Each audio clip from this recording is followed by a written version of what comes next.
তিন ধরনের মা জাহান্নামে যাবে। আমরা অনেকেই মনে করি মা মানেই তো জান্নাতি, মায়ের পায়ের নিচে সন্তানের জান্নাত রয়েছে। কিন্তু কিছু মা এমন আছে যারা সন্তানদের প্রতি অবিচার করে, যারা সন্তানদের সাথে এমন ব্যবহার করে যেটা আল্লাহ পাক রব্বুল আলামিন সহ্য করে না। মনে রাখবেন, মা বাবা যদি সন্তানের প্রতি জুলুম করে তাহলে আল্লাহ পাক রব্বুল আলামিনের বিচার করবেন, কারণ আল্লাহ পাক রব্বুল আলামিন নিজেই তার নিজের উপরে জুলুম করা হারাম করে নিয়েছেন। সুতরাং কিছু মা বাবা এমন আছে যারা সন্তানদের প্রতি জুলুম করে। এজন্য মা হলেই যে সে ভালো মানুষ, মা হলেই যে সে জান্নাতে চলে যাবে, বিষয়টা এমন নয়।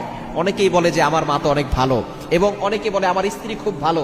স্ত্রী হওয়াটা ভালো লক্ষণ।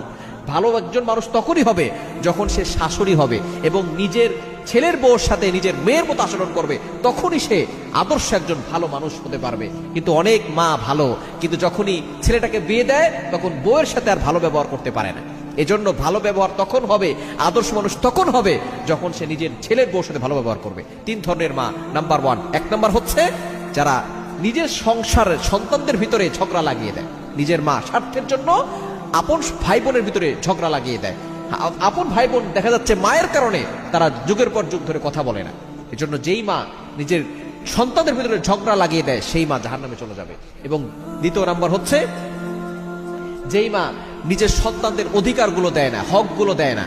সন্তানরাও পিতামাতার হক দিবে এবং মা বাবা যারা আছে তারাও সন্তানদের অধিকারগুলো আদায় করবে। কিন্তু কিছু মা এমন আছে একজন সন্তানের নামে সবকিছু লিখে দিয়েছে, আর একজন সন্তানকে বঞ্চিত করেছে।